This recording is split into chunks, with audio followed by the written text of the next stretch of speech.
السلام علیکم ورحمۃ اللہ وبرکاتہ۔ شداد کون تھا؟ 12 سال میں تیار ہونے والی شداد کی جنت۔ اسرائیل علیہ السلام نے کیسے شداد کی روح قبض کی؟ خدائی کا دعویٰ کرنے والا جنت کی نقل کر کے دنیا میں جنت بنانے والے کا انجام۔ آئیے جانتے ہیں اس ویڈیو میں۔ وہ بادشاہ جس نے زمین پر جنت تعمیر کی لیکن اسے دیکھنا بھی نصیب نہ ہو سکی۔ جی ہاں، شداد کے بارے میں کہا جاتا ہے کہ اس نے ایک جنت تعمیر کروائی جو بہت بڑی تھی اور اس کی تعمیر میں کئی سال لگے تھے، لیکن شداد کو یہ جنت دیکھنا بھی نصیب نہیں ہوئی۔ تاریخ کی کتابوں میں جنت کا واقعہ تواتر کے ساتھ بیان کیا گیا ہے۔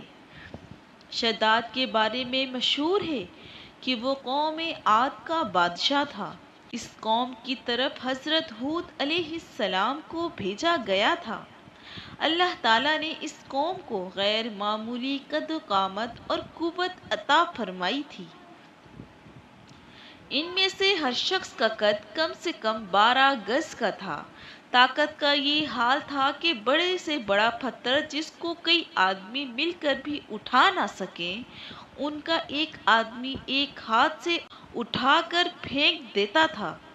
یہ لوگ طاقت و قوت کے بل بوتے پر پورے یمن پر قابض ہو گئے۔ 2 بادشاہ خاص طور پر ان میں بہت جاہ جلال والے ہوئے۔ وہ دونوں بھائی تھے۔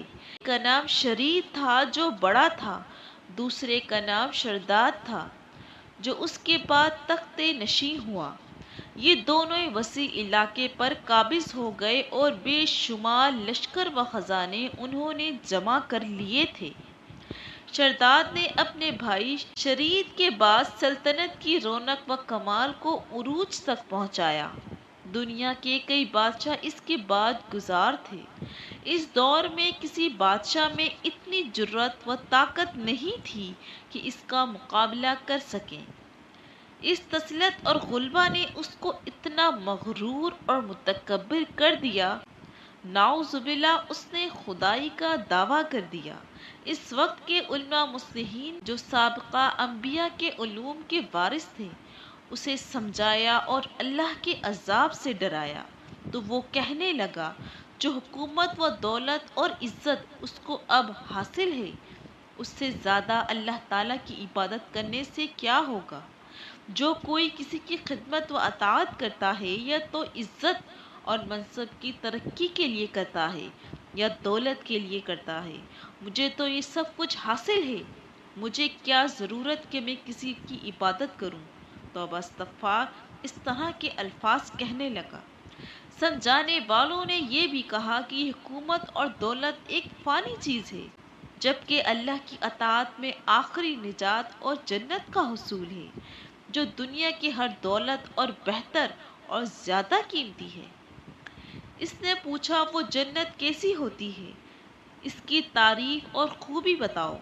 نصیحت کرنے والوں نے جنت کی وہ صفات جو انبیاء اکرام کی تعلیمات کے ذریعے ان کو معلوم ہوئی تھی، اس کے سامنے بیان کی۔ تو اس نے کہا، مجھے اس جنت کی ضرورت نہیں، ایسی جنت تو میں خود دنیا میں ہی بنا سکتا ہوں۔ اس دن سے شداد کی مسلسل یہ کوشش رہی اور ایک ایسا شہر تعمیر کرائے جو ہر لحاظ سے جنت جیسا ہو۔ اس نے اپنے بھانجے ضحاک کو، جو ایران کا حاکم تھا، کہلا کر بھیجا کہ جتنا سونا چاندی تمہارے پاس جمع ہے وہ فوراً میرے پاس بھیج دو۔ ضحاک نے ایسا ہی کیا۔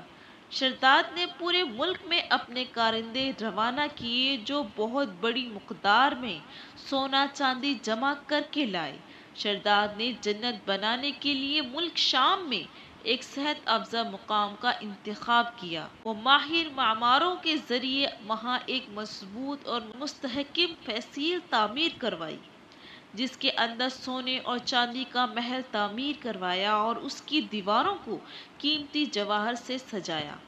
اس نے شہر کے وسط میں ایک ایسی نہر بنوائی جس کے پانی میں سنگیزوں کے بجائے ہیرے جواہرات بہتے تھے۔